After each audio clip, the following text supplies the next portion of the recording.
ஸ்டாலினும் டி.கே. சிவகுமாரும் சேர்ந்து தான் தமிழுக்கு தண்ணி விட மாட்டாங்க. இன்னும் நிர்மல்குமார் அவர்கள் குற்றம் சாட்டுறாரு. ஏன் அடிக்கடி கரண்ட் கட் ஆகுது? திமுக அரசு தான் காரணம். ஏன் இந்த பிரச்சனை தீர்க்கப்படல? திமுக தான் காரணம். எல்லாத்துக்கும் திமுக தான் காரணம்னா நீங்க என்ன செய்யறீங்கன்னு ஒரு கேள்வி இருக்காங்க. கடந்த கால அரசின் மீது குற்றச்சாட்டு சொல்வதன் மூலமாக நிகழ்காலத்துல நீ எப்படி தப்பிக்க முடியும்? தமிழ் தாய் வாழ்த்தை ஒருவன் முதலில் பாடினால் அவனுக்கு 3 ஆண்டு காலம் சிறை என்பதை தாவேக அரசு ஏன் எதிர்ப்பு? எதற்காக ஆளுநரை பார்த்து அச்சப்படுகிறீர்கள்? ஆளுநரோடு சண்டைக்கு போனது திமுக. நீங்க ஆளுநரோடு ஏன் மண்டியிடுகிறீர்கள்?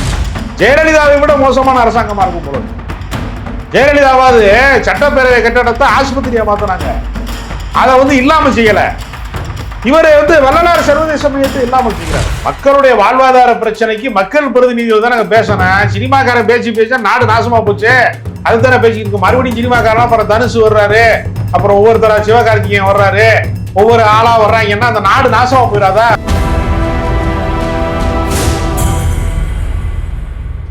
நேயர்களுக்கு வணக்கம். இன்றைய நேர்கள் நம்மோடு இணைந்துட்டார் மூத்த பத்திரிகையாளர் திரு ராஜகம்பீரன் அவர்கள். சார் வணக்கம். வணக்கம். ஒரு மாநில பிரச்சனைன்னா எல்லா கட்சிகளுமே கூறுவதுதான் வழக்கம். எல்லா மாநிலத்திலையும் அதை கர்நாடகம் செய்யுது, கேரளாவும் செய்யுது. ஆனால் தமிழ்நாடு அது விதிவிலக்கா இருக்கு. ஏன் அனைத்து கட்சி கூட்டத்தை காவேரி நீர்ப்பானுக்கு எதிராக கூட்டம் மாட்டுறார் விஜய்? அனைத்து கட்சி கூட்டம் போட்டால் ஒவ்வொரு கட்சியினுடைய தலைவர்களும் பல்வேறு கேள்விகளை முன்வைப்பார்கள். பத்திரிகையாளர்களை தவிர்ப்பதற்கு எதற்காக அவர் அச்சப்படுகிறார்? பதில் தெரியாது என்கிற கேள்விக்காக அச்சப்படுகிறார். நீங்க அவருக்கு அரசியல் குறித்த ஒரு பார்வை, ஒரு தெளிவான ஒரு பார்வை, ஒரு வரலாற்று பார்வை. காவிரி நீர் பிரச்சனையிலே கடந்த அரசுகள் இதை எப்படி கையாண்டு இருக்கிறது? எப்போது நடுவர் மன்றம் ஆரம்பித்தார்கள்? பி.பி. சிங் காலத்திலே அது எப்படி உருவானது? கடந்த காலங்களிலே இதை எப்படி ஜெயலலிதா அவர்களோ அல்லது எம்ஜிஆர் அவர்களோ கருணாநிதி போன்றவர்களோ பல இதற்கு முன்பு இருந்த முதலமைச்சர்கள் எப்படி கையாண்டு இருக்கிறார்கள் என்பது குறித்த வரலாற்று தெளிவு அவரிடத்திலே இல்லை. அவர் நினைத்ததை எல்லாமே அவர் பேசுவதற்கு, கைதட்டுவதற்கு, விசிலடிப்பதற்கான கூட்டத்தோடு அவர் வாழ்ந்து பழகி இருக்கிறார். அவரை நம்பாத, அவர் கருத்தை நம்பாத, எதிர்கேள்வி கேட்கிற இவர்களோடு உரையாடினால் எங்கே நாம் அகப்பட்டு விடுவோமோ என்கிற அச்சத்தின் காரணமாக அதை தவிர்க்கிறார் என்று நினைக்கிறேன். இல்ல, கடந்த கால திமுக அரசு இது போல பல தவறுகளை செஞ்சிருக்குன்னு நிர்மல்குமார் அவர்கள் குற்றம் சாட்டுறாரு. அதாவது ஸ்டாலினும் டி.கே. சிவகுமாரும் சேர்ந்து தான் தமிழுக்கு தண்ணி விட மாட்டாங்க. ஜெயலலிதா காலகட்டத்திலேயே இதை கருணாநிதி கையாண்டாரு. அதை தான் இப்போ ஸ்டாலின் அவர்கள் ஃபாலோ பண்றாரு. அதாவது ஆடத் தெரியாதவள் தெருக்கோணலா இருக்கும்னு சொல்றது மாதிரி எந்த பிரச்சனையாக இருந்தாலும் சரி, ஏன் அடிக்கடி கரண்ட் கட் ஆகுது? திமுக அரசு தான் காரணம். ஏன் இந்த பிரச்சனை தீர்க்கப்படல? திமுக தான் காரணம். எல்லாத்துக்கும் திமுக தான் காரணம்னா நீங்க என்ன செய்றீங்கன்னு ஒரு கேள்வி இருக்கா இல்லையா?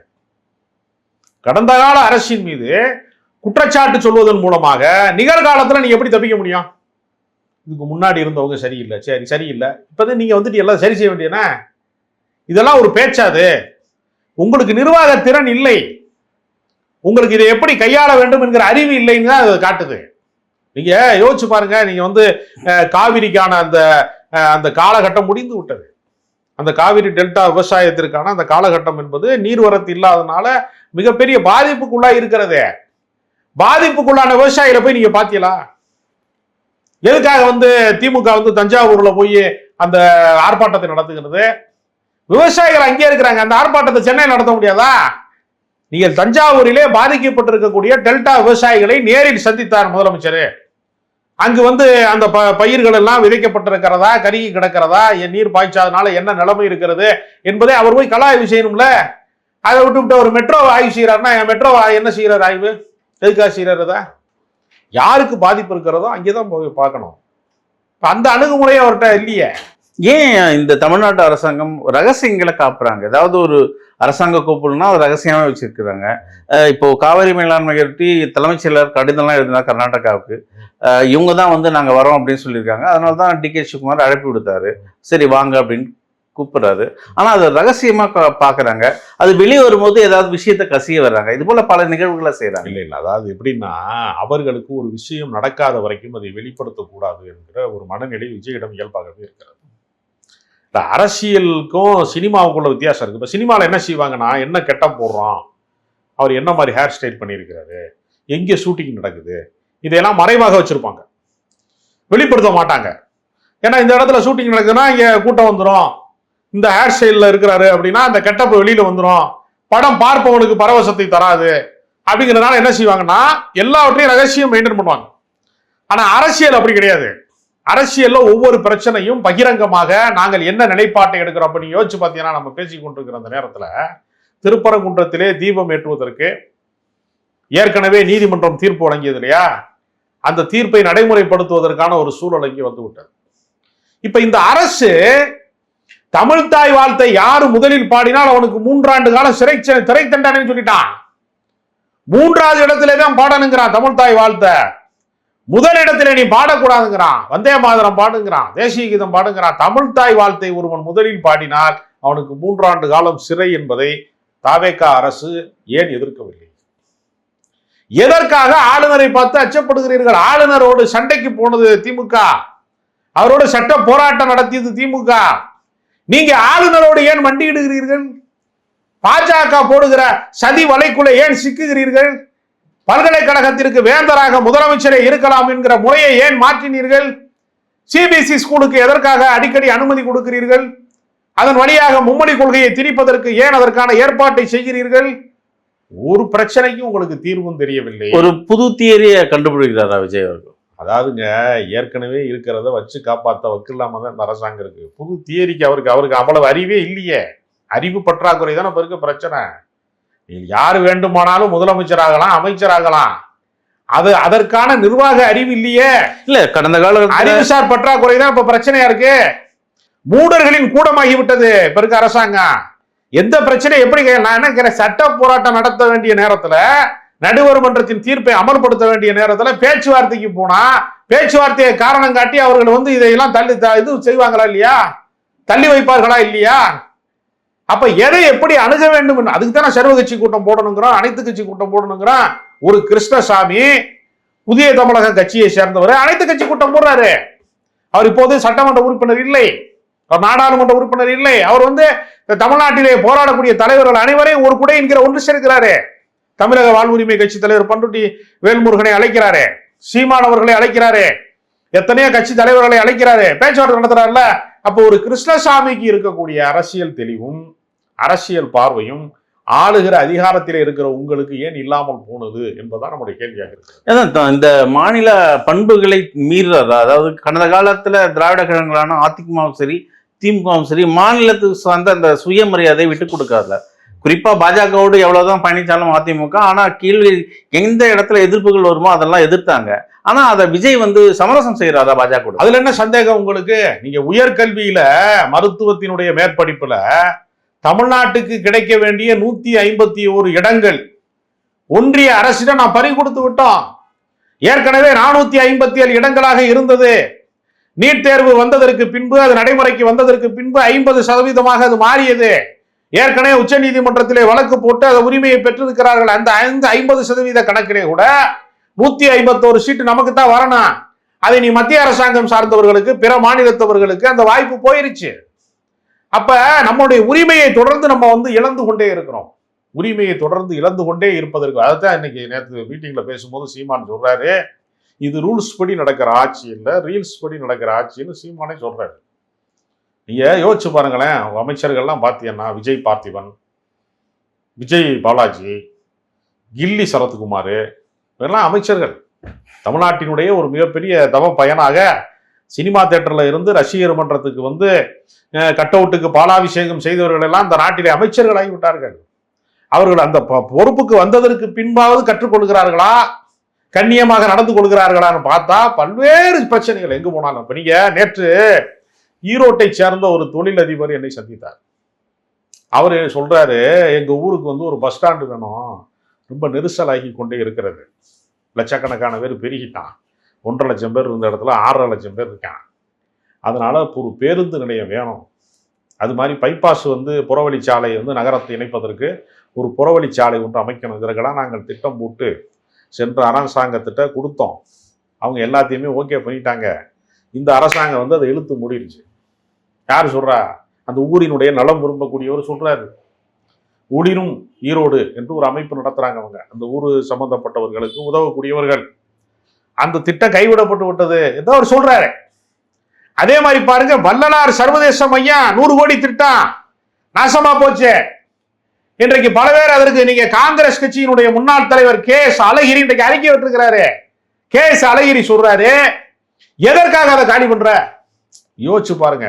சனாதனத்தை ஏற்றுக்கொள்ளாமல், ஆன்மீகத்தின் வழியாக சுரண்டுவதை ஏற்றுக்கொள்ளாமல், சாதி ஏற்றத்தாழ்வு ஏற்றுக்கொள்ளாமல் ஒரு உண்மையான ஆன்மீகத்தை போதித்தவர் வள்ளலார். அவருக்கு உருவாக்கப்பட்ட சர்வதேச ஒரு இடத்தை, ஆலயத்தை ஏன் நீ கேன்சல் பண்ற? கருணாநிதி பேர்லையா பண்ணியிருக்காங்க? அதை வள்ளலார் பேர்ல தானே பண்ணியிருக்காங்க.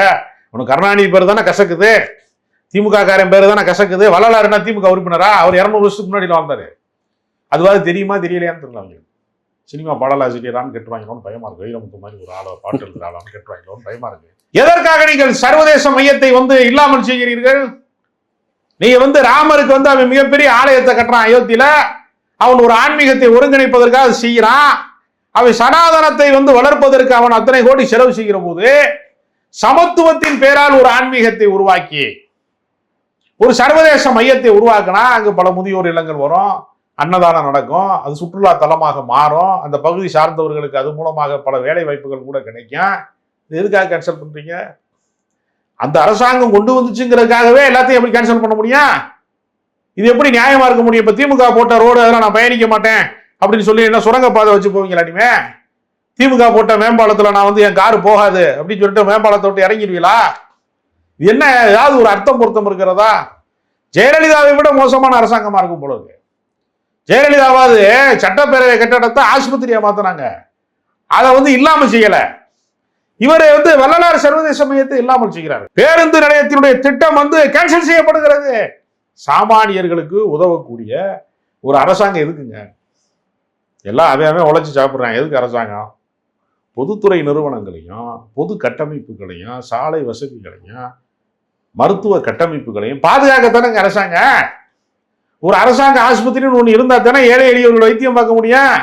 நீ அங்கே உயர்கல்வியில் இருக்க 151 பேர் சீட்டை பறி கொடுத்துட்டு உச்ச நீதிமன்றத்தில் வாதாடுவதில் கோட்டை விட்டுட்டு நீ ரீல்ஸ் போட்டேன்னா எப்படி விளங்கும்?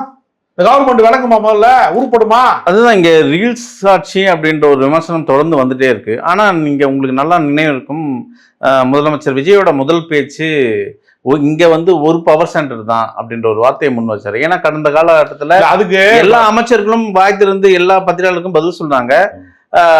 அது கண்ட்ரோல் கிடையாது, கடந்த ஆட்சி முதல்வர் மீது கண்ட்ரோல் இல்லை, எல்லாருமே ஆட்சியை கையில வச்சிருக்காங்கன்ற ஒரு விமர்சனம் வந்தது. ஆனா இங்க நான் தான் பவர் சென்டர் ஒரு இடத்த சொல்றாரு. ஆனா இங்க இருக்கும் தாவேக அமைச்சர்கள் பல ட்ரோலுக்கு உள்ளாகிறாங்க. எல்லா அமைச்சர்களுமே ட்ரோலுக்கு உள்ளாகிறாங்க. அவங்க பேசுற ஒரு வார்த்தை மக்கள் எதிர்பார்த்துட்டு என்ன இன்னைக்கு என்ன ட்ரோல் ஆகும் அப்படின்னு.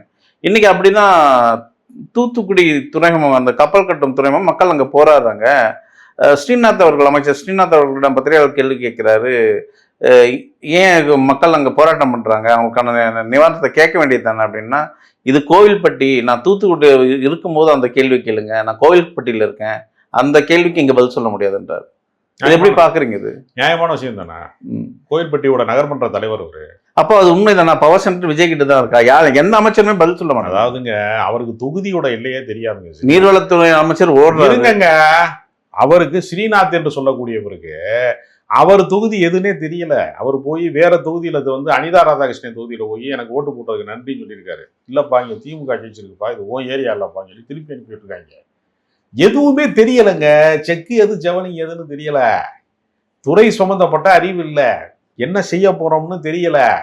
அதனாலதானே நீங்க யோசிச்சு பாருங்க, ஈரோடுல பஸ் ஸ்டாண்டு வந்தா திமுக காரனுக்கு ஆதாயம் உங்களுக்கு தானங்க. அது உங்க பேர் தானே வரும். இவர் திறந்து வச்சாரு இந்த பேருந்து நிலையத்தை, இந்த ஆட்சியில உருவாக்கப்பட்டது, அப்படித்தானே இருக்கும். நீங்க சாதாரண ஒரு நிழல் கொடை போனீங்கன்னா அந்த எம்எல்ஏ பேர் எழுதி வச்சிருப்பான்ல, கல்வெட்டு வச்சிருப்பான்ல, இவருடைய இந்த சட்டமன்ற உறுப்பினருடைய நிதியில இருந்து கட்டப்பட்ட நிழல் கொடை அப்படின்னு எழுதி வச்சிருக்கான்ல.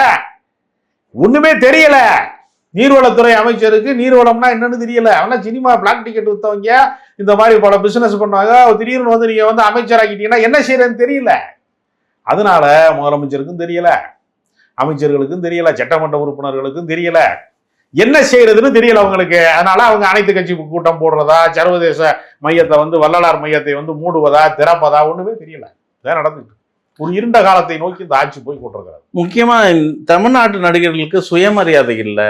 மாநில அரசுக்காக எதுவுமே குரல் கொடுக்க மாட்டேங்கிறாங்க. மற்ற மாநிலத்துல பாருங்க, மற்ற நடிகர்கள்லாம் தன் மாநிலத்துக்காக பேசுறாங்க அப்படின்னு லயலாமணி குற்றம் சாட்டு வைக்கிறார். இது எப்படி பாக்குறீங்க? எங்க அரசியல்வாதியா இருக்கிறவன், சட்டமன்ற உறுப்பினராக இருக்கிறவனுக்கு சூடு சொரணை இல்லை, நாட்டை பத்தி அக்கறை இல்லை அப்படின்னு நம்ம சொல்லிக்கிட்டு இருக்கான். சினிமா நடிகரை ஷூட்டிங் பார்ப்பானா இங்க வந்து எதிர்த்து குரல் கொடுப்பாங்களா? எல்லாரும் பிரகாஷ்ராஜ் மாதிரி சத்யராஜ் மாதிரி பேசிட்டு இருக்க முடியுமா? ஏதோ பிரகாஷ்ராஜ் அவருக்கு இருக்க அறிவுனால, அவர் எல்லாராலையும் அறியப்பட்டதுனால அவரே சும்மா விடுறாங்கல்ல. பல திரைப்படங்கள்ல நடிப்பதற்கு அவருக்கு அனுமதி கிடையாது, தடை செய்யறாங்க. மறைமுகமா ஃபைனான்ஸ் பண்ண மாட்டோம், ப்ரொடியூசர்ஸ்லாம் நாங்கள் வந்து சப்போர்ட் பண்ண மாட்டோம், கவர்மெண்ட் அவர் எதிர்க்கிறாரு அப்படின்னு சொல்றாங்க. அதனால திரைத்துறை சார்ந்தவர்களுடைய பிரச்சனை அது. மக்களுடைய வாழ்வாதார பிரச்சனைக்கு மக்கள் பிரதிநிதிகள் தான் நாங்கள் பேசணும். சினிமாக்காரன் பேச நாடு நாசமா போச்சு, அதுதானே பேசிக்கிட்டு இருக்கோம். மறுபடியும் சினிமாக்காரன் அப்புறம் தனுஷ் வர்றாரு, அப்புறம் ஒவ்வொருத்தரா சிவகார்த்திகேயன் வர்றாரு, ஒவ்வொரு ஆளா வர்றாங்கன்னா அந்த நாடு நாசமா போயிடாதா? பிரதீப் ரங்கநாதன் வர்றாருன்னா ஏற்கனவே நாடு நாசமா போய்கிட்டு இருக்கு, மேல நாசமா போறதுக்கு வழி சொல்லி கொடுக்குறாங்க. முக்கியமா இன்னைக்கு ஒரு பெரிய விஷயம் சார், ஆந்திராவை சார்ந்த தொழில்துறை முனைவருக்கான அந்த அமைச்சர் வந்து எங்களுக்கு ஒரு பெரிய போராட்டம் தமிழ்நாட்டு எதிராக இருந்தது, அது முடிஞ்சிடுச்சு, முதலீடுகள் இன்னைக்கு நல்லாவே வருது, இப்போ எங்களுக்கெல்லாம் தமிழ்நாடு கடந்த காலத்தில் எங்களுக்கு ஒரு போட்டியாக இருந்தது அப்படின்ற ஒரு வார்த்தையை பதிவு செஞ்சிருக்காரு. இப்போ முதலீடு ஈர்ப்பதில் இந்த தாவேக்கா அரசு தவறி இருக்கா? ரீல்ஸ் போட டைம் இல்லாதனால முதலீட்டாளர்களாக இருக்கிறவங்க யாருமே ரீல்ஸ் பார்க்க மாட்டேங்கிறாங்க. ரீல்ஸ் மூலமாக தானே அழைப்பு விடுறாங்க. அதனால ரீல்ஸ் பார்க்காதவங்க தொழிலதிபர்கள்லாம் கிளம்புங்கடா தமிழ்நாட்டை விட்டு விட்டாங்க. அவங்க எல்லாம் பார்க்கல, கிளம்பிட்டாங்க. இதுதான் விஷயம். தொடர்ந்து பேசுவோம். மிக்க நன்றி.